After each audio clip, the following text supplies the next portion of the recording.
avec Philippe pendant sa campagne.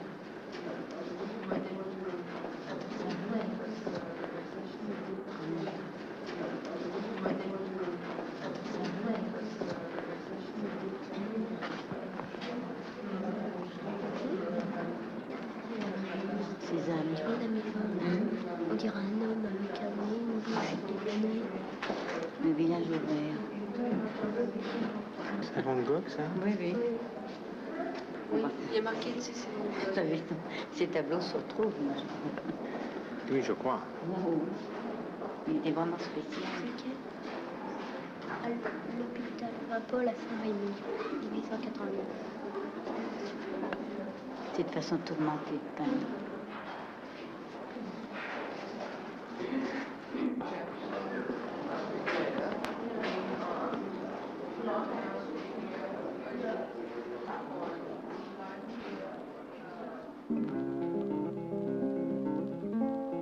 Deux disciplines différentes abordent en même temps un même problème, celui de la valeur économique et sociale de la formation des individus. Ces deux approches donnent naissance à deux concepts. Le concept économique de capital humain, le concept sociologique de capital culturel. Ces deux approches sont-elles compatibles et conciliables? Ces concepts désignent-ils le même objet? Où en sont les recherches actuelles? Nous avons interrogé sur ces points un économiste, le professeur Jean-Claude Escher, spécialiste de l'économie de l'éducation, et un sociologue, Pierre Bourdieu, dont les travaux ont révolutionné la sociologie de l'éducation et de la culture. Jean-Claude Escher, qui dirige en France l'Institut de recherche sur l'économie de l'éducation, nous rappelle les principaux acquis de la théorie du capital humain. On part de l'idée suivante, de la définition suivante. Un capital, c'est un ensemble de biens rares, donc coûteux, dont on tire un flux régulier de services productifs. Alors si on regarde l'éducation dans cette optique, on s'aperçoit que les activités éducatives sont des activités coûteuses, et d'autre part, on semble observer que ceux qui ont acquis cette éducation sont plus productifs. Donc, les économistes ont été amenés à appliquer la théorie du capital et de l'investissement, telle qu'on la trouve chez Ring-Fisher, à l'éducation.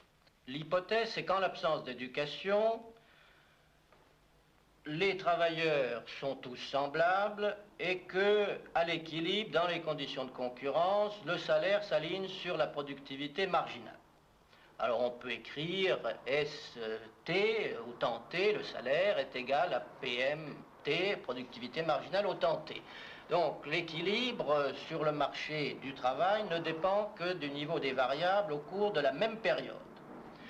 Si on introduit l'éducation, on a affaire à un processus d'investissement, c'est-à-dire que l'équilibre ne se réalise maintenant que globalement sur l'ensemble de l'horizon de l'investisseur. Il peut donc y avoir déséquilibre au cours de chaque période, c'est-à-dire qu'on peut consentir à un moment donné un coût sous forme d'investissement éducatif parce qu'on pense le récupérer plus tard sous forme de flux supplémentaires. On va écrire que la somme actualisée de la productivité marginale en valeur à chaque période d'un individu doit être égale à l'équilibre à la somme actualisée de ses salaires. Pour déterminer le niveau optimal de l'investissement éducatif, on va d'abord comparer comme d'habitude les coûts et les rendements. Si pour simplifier, on suppose que le coût n'est engagé que pendant une période, pendant la période 0, on va écrire coût C0. Ce coût, on va dire qu'il est la somme de deux éléments des dépenses directes engagées pour fournir cette éducation, plus un manque à gagner, c'est-à-dire un coût de renoncement. Si on a subi l'éducation, on a renoncé à travailler et gagner de l'argent. Et on va comparer ça avec le supplément de gain qu'on pourra tirer pendant les années suivantes.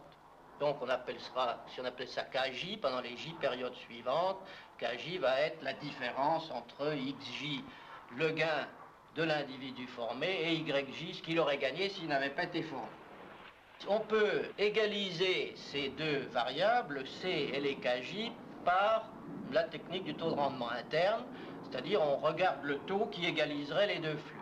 Et la deuxième phase consiste simplement à comparer ce taux au taux d'investissement alternatif. Et si on observe que le taux ici est plus élevé, on va dire l'investissement est plus intéressant en éducation qu'ailleurs et inversement. Et donc on va pouvoir arriver à déterminer quel est le niveau optimal de cet investissement. La notion de capital culturel a été construite pour rendre compte de l'inégalité des performances scolaires. Elle a été construite par Pierre Bourdieu et les chercheurs du Centre de sociologie de l'éducation et de la culture dans une optique différentielle. Il s'agit d'observer la répartition du capital culturel selon les différentes classes sociales. Pierre Bourdieu distingue trois formes, trois états du capital culturel. Le capital culturel à l'état incorporé, à l'état objectivé, à l'état institutionnalisé. La façon la plus simple, évidemment, consiste à mesurer le capital culturel au titre scolaire. Ce qui est dangereux, si l'on oublie que le capital culturel certifié, garanti par le titre scolaire, n'est qu'un état, une forme du capital culturel qui peut exister sous plusieurs formes. Et une des choses les plus intéressantes que fait découvrir la recherche, c'est que la corrélation entre le titre scolaire et les pratiques n'est pas simple. Elle est souvent perturbée par l'intervention de l'origine sociale. C'est-à-dire qu'à titre scolaire égal, des individus peuvent avoir des goûts, par exemple, en peinture, en musique, en décoration intérieure de leur maison, etc., très différents, selon une autre variable, c'est-à-dire selon un autre état du capital culturel, selon, par exemple, qu'ils ont acquis le capital culturel uniquement par l'école, ou qu'ils l'ont acquis par leur famille. T'as vu un bonhomme? Si, regarde, tu vois? Regarde, regarde là. Tu as vu là? Oh, regarde. Non, tu la laisses?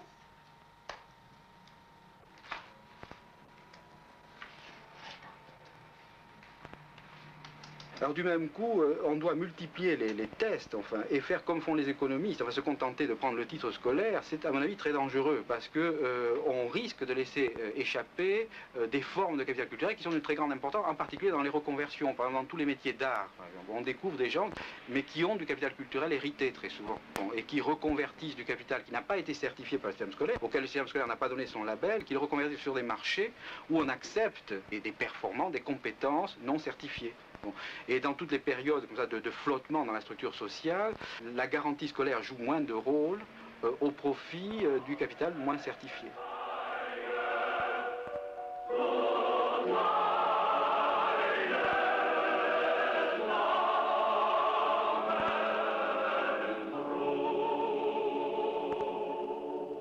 Le capital culturel est évidemment une forme transformée du capital économique. C'est-à-dire il serait absurde d'en faire une espèce de réalité autonome, enfin complètement indépendante du capital économique.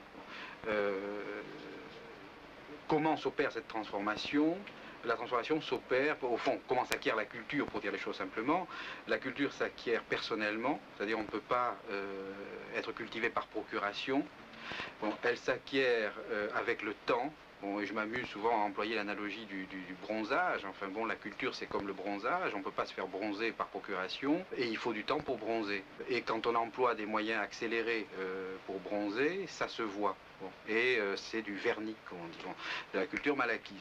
Alors, la culture ayant ses propriétés, le capital culturel est fortement lié aux conditions dans lesquelles s'est fait l'apprentissage, au temps pendant lequel on a appris, à la durée de l'apprentissage. Et par exemple, les cultures acquises de façon accélérée se distinguent des cultures acquises lentement. Les manières ne sont pas les mêmes, c'est à ça qu'on reconnaît par un autodidacte, etc. Autrement dit, le capital culturel doit ses propriétés au fait qu'il est acquis dans certaines conditions à partir du capital économique. Évidemment, du temps, c'est de l'argent. Il faut, dans le cas des États-Unis, il faut payer ses études. C'est pourquoi les spécialistes du capital humain prennent comme indicateur les dépenses, indicateurs du coût, les dépenses scolaires, de même qu'ils prendront comme indicateur des profits, les profits monétaires, en oubliant, par exemple, tous les profits non monétaires. Alors là, on en viendrait aux propriétés les plus spécifiques du capital culturel. Le capital culturel étant incorporé, il est fait homme. Bon, un homme cultivé, c'est quelqu'un qui est devenu capital culturel. Bon, il est musique, il est poésie ou culture économique, etc. etc. Bon. Alors, le capital culturel étant incorporé, il n'est plus perçu comme une propriété. Bon, c'est ça la grosse différence entre les biens économiques, par exemple, et les biens culturels non objectivés. On peut aussi avoir des tableaux, ça complique. Enfin, disons, entre la culture et le capital économique, c'est que le capital économique, on voit, il est en dehors, enfin, bon, alors que le capital culturel, c'est moi. Bon. Et alors, du même coup, rien n'est mieux caché, enfin, qu'un capital qui est la personne même. Bon. D'où toutes les conséquences très importantes, l'idéologie du don, etc., etc. La seconde forme de capital culturel est le capital culturel incorporé. Il est intériorisé sous la forme de dispositions permanentes et durables. Le capital incorporé est alors lié à la personne, au porteur biologique. Cette propriété aura 3 conséquences. Le capital culturel incorporé disparaît avec son porteur. Quand Évariste Galois ou Pouchkine sont tués en duel, leur capital culturel disparaît avec eux. L'accumulation de capital culturel demande du temps. Il faut longtemps pour se cultiver. Le capital culturel ne peut être acquis que personnellement. On ne peut être cultivé par procuration. La transmission du capital culturel demande du temps de la part des héritiers. On ne peut pas léguer sa culture par décision juridique comme on lègue un terrain ou une maison. Pour hériter d'une culture, il faut se la réapproprier.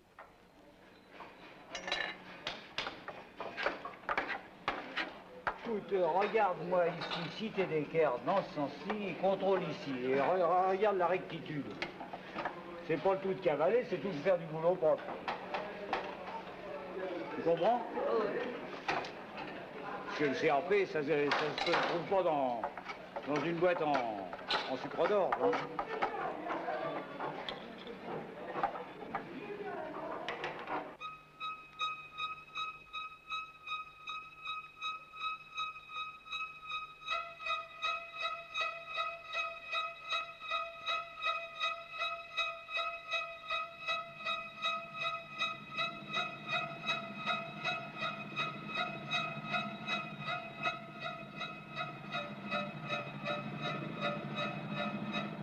La valeur des données statistiques de base est très douteuse.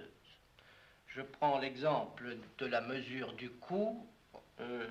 J'ai essayé de montrer que ce coût était la somme des dépenses directes plus le manque à gagner. Le manque à gagner est très difficile à évaluer parce qu'il faudrait un groupe de référence bien particulier que l'on ne possède pas. Le deuxième gros problème, c'est que l'on travaille généralement sur des données transversales, c'est-à-dire que lorsqu'on veut faire la somme des différences de gains entre personnes formées et personnes non formées tout au long de leur vie active, on prend à un instant donné des personnes d'âge différents qui ont ces différents gains. Et il n'est pas sûr du tout, étant donné l'évolution considérable du nombre de personnes formées, que quand un licencié, par exemple, aura 40 ans, sa différence de gain vis-à-vis d'un bachelier de même âge sera ce qu'elle est aujourd'hui à cet âge-là. Les premiers tests statistiques ont semblé vérifier de façon très nette la théorie du capital humain, en ce sens que l'on observait toujours que plus on est éduqué, plus on gagne, en moyenne. Mais à partir du moment où on a travaillé sur des données individuelles, et pas seulement sur des moyennes, on s'est aperçu qu'il y avait une très grande dispersion autour de ces moyennes. Pour parler simplement, je dirais qu'on observe par exemple que si un licencié en moyenne gagne nettement plus qu'un bachelier, il n'en demeure pas moins qu'une fraction relativement importante de licenciés gagne moins que des bacheliers, ce qui est contradictoire avec la théorie du capital humain et ce qui doit être expliqué par la présence d'autres variables. La théorie du capital humain parle de risque dans cet investissement qui n'est pas toujours assimilé par l'individu, mais ce n'est pas une explication suffisante.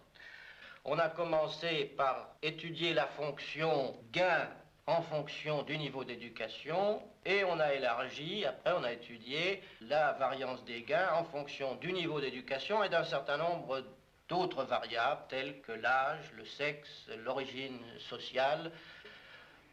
La théorie du capital humain souffre d'un défaut considérable, qui est d'ailleurs dans le prolongement de ce que je viens de dire, c'est-à-dire qu'elle est, comme toute la théorie néoclassique, asociologique. Elle considère des décideurs individuels qui maximisent sous contrainte, mais ces contraintes étant objectives dans le monde extérieur, chaque individu est libre, alors que la réalité est une réalité sociale structurée, avec des situations différentes selon les groupes, et donc des problèmes éducatifs, des rendements de l'éducation différents selon les groupes, ce qui, à mon avis, est impossible à intégrer dans un modèle strict de capital humain.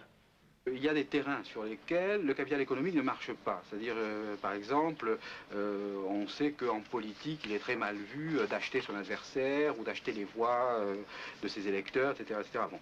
De même, sur le marché matrimonial, bon, il y a peu de sociétés dans lesquelles le mariage soit un véritable achat. Il y a une série disons, de marchés très spécifiques. Alors évidemment, le marché le plus typique de tout ça, c'est le marché intellectuel, bon, où pour avoir des profits, du prestige, etc., bon, il faut avoir du capital culturel. Donc, le capital culturel est la forme que doit prendre le capital économique pour obtenir certains profits dans certains cas. Bon, par exemple, la sociologie a établi depuis très très longtemps qu'il y a ce qu'on appelle une homogamie ou une endogamie de classe. Bon, c'est-à-dire que les gens, en gros, ont toutes les chances d'épouser, d'avoir des conjoints appartenant à la même classe et même à la même fraction de classe. C'est-à-dire que l'homogénéité sociale est formidable au niveau du mariage. Alors, on peut se demander comment ça se fait. Il est évident que personne ne demande le niveau d'instruction de son partenaire sexuel avant d'en faire l'usage qu'il veut en faire. Bon. Cela dit, ce qui tient lieu de cette espèce d'examen, c'est ce qu'on appelle le goût. Ils ont les mêmes goûts, ils aiment les mêmes films, etc. Bon. Ça veut dire que dans ces cas-là, ce qui permet d'avoir une certaine valeur sur le marché matrimonial, c'est-à-dire de trouver des partenaires de haut rang, par exemple, bon, c'est tout ce qu'on est. C'est-à-dire ses goûts, ses manières, sa façon de parler, son style de vie. Bon. Et c'est sous cette forme, finalement, que le capital culturel va agir et va fournir des profits. La troisième forme de capital culturel est le capital culturel objectivé. Le capital culturel objectivé est une accumulation de capital culturel dans un bien quelconque, un objet, une statue, une encyclopédie, un tableau sont des objets porteurs de capital culturel objectivé. Quelles sont les propriétés du capital objectivé? Il peut être transmis matériellement. Les livres, les disques se vendent. On peut donc s'acheter les poèmes de Rimbaud, le principe du calcul intégral ou les concertos pour orgue de Handel. On peut même espérer acheter toute la culture. Du moins, c'est ce que l'on promet.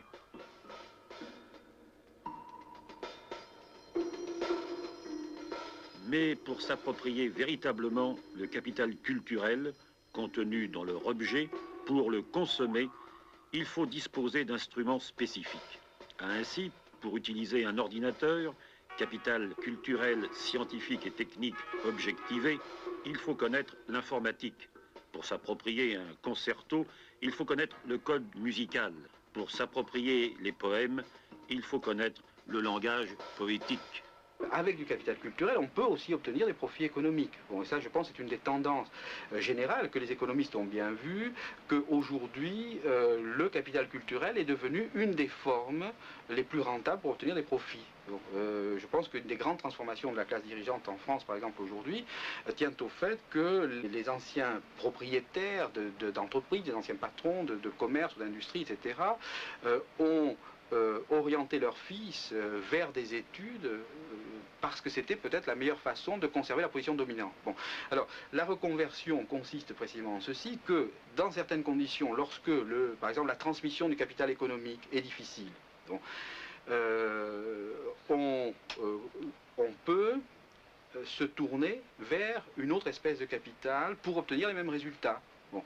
Alors, un exemple très simple, les petits commerçants en France, bon, étaient relativement peu consommateurs de produits scolaires. C'est-à-dire, bon, ils scolarisaient relativement peu leurs enfants jusqu'à une date récente. Bon, et la crise du commerce, du petit commerce ou du petit artisanat coïncide avec une intensification extraordinaire de l'utilisation du système scolaire par les petits commerçants.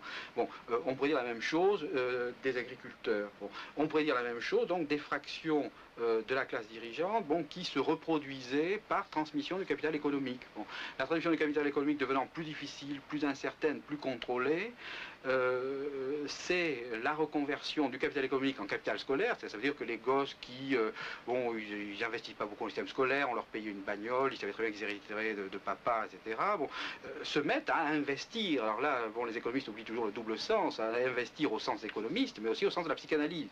Bon, ça, ils se mettent à y croire et à attraper des titres, etc.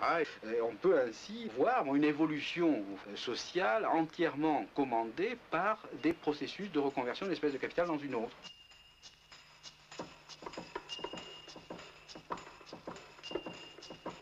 Bon, est-ce qu'on peut dire en conclusion que vous concevez une sorte de hiérarchie entre les différentes espèces de capital? Oui, c'est impliqué dans le fait que le capital culturel n'est qu'une forme transformée du capital économique. Il est vrai que le capital économique reste la forme dominante et que les transformations de capital culturel en capital économique et de capital économique en capital culturel ne sont pas mécaniquement réciproques. Bon, à chaque moment du temps, il y a une lutte pour la définition de l'espèce de capital dominant. C'est-à-dire que, par exemple, historiquement, on peut penser qu'à l'intérieur de la classe dominante, depuis le 19e siècle, se déroule une lutte entre les détenteurs de capital culturel et les détenteurs de capital économique pour l'imposition de l'espèce de capital dont ils sont les plus riches comme l'espèce dominante. On sait les accusations des artistes contre les bourgeois, c'est la reconnaissance toujours posthume des artistes par les bourgeois. Bon, cette lutte pour la définition du capital culturel, de l'espèce de capital dominant, est aujourd'hui à l'œuvre, par exemple, sous la forme d'une lutte entre une vieille définition du capital culturel, ou plutôt entre un capital culturel traditionnel, à dominante humaniste, avec le latin, la littérature, l'art, etc., et une nouvelle définition du capital culturel qui est en train de s'imposer et qui s'organise autour de la culture économique, de la culture de sciences politiques, etc. Je pense qu'au fond, la culture économique est beaucoup plus dominante actuellement que ne le savent ceux-mêmes qui la détiennent. Bon. Et voilà un exemple entre mille, mais je pense qu'à tout instant, le contenu même de la culture est un enjeu de lutte et, dans une certaine mesure, dans une mesure très grande, les détenteurs du capital économique dominent indirectement la définition même de la culture. Je crois que la théorie du capital humain a apporté énormément à l'analyse économique, mais de façon peut-être plus indirecte qu'elle ne le prévoyait. Malgré ses défauts, qui sont grands à mes yeux, elle a deux mérites considérables, c'est qu'elle a fait progresser l'analyse économique de la répartition. Et je dirais même qu'en 10 ans, par l'intermédiaire de la théorie du capital humain, la théorie de la répartition et l'analyse de la répartition des revenus par les économistes a plus progressé qu'en 100 ans auparavant. Et là, il y a vraiment quelque chose de fondamental. Ensuite, et dans le prolongement de cela, je crois que la théorie du capital humain, peut-être à son corps défendant, a contraint les économistes à prendre en considération des variables de type sociologique et psychologique dans leurs analyses. Et ceci me paraît une très bonne chose et qui ne s'arrêtera pas là. Ça a provoqué également des discussions entre économistes et sociologues qui, comme vous le savez, depuis une cinquantaine d'années, s'ignoraient royalement quand ils ne s'insultaient pas. Je crois que là aussi, il y a quelque chose de très positif. 8. 1, 2, 3, 4, 5, 6, 7, 8. Exposition de peinture. Ça m'intéresse pas. 1, 2, 3. Récolte magnifique, enquêtée 5000. C'est bien. C'est pas trop tôt. Il y a beaucoup de monde à l'agriculture. Je rentre dans l'agriculture. Là, je veux venir. Moi, j'y suis pas. Tant mieux. Capital économique, capital culturel. Il faut les doser pour bien gérer sa vie au mieux de son ambition. Bon, moi, je rentre à l'université. À chacun sa formule de succès. Au jeu, ce sont les dés qui décident. Dans la vie, par contre, le hasard est sociologue et les différentes espèces de capital se distribuent inégalement entre les différentes classes sociales. 2 cœurs. 2, 3, 4. C'est quoi, là? Votre thèse reçoit une mention. Prenez 2 cartes d'occasion. 2 étoiles. Ok.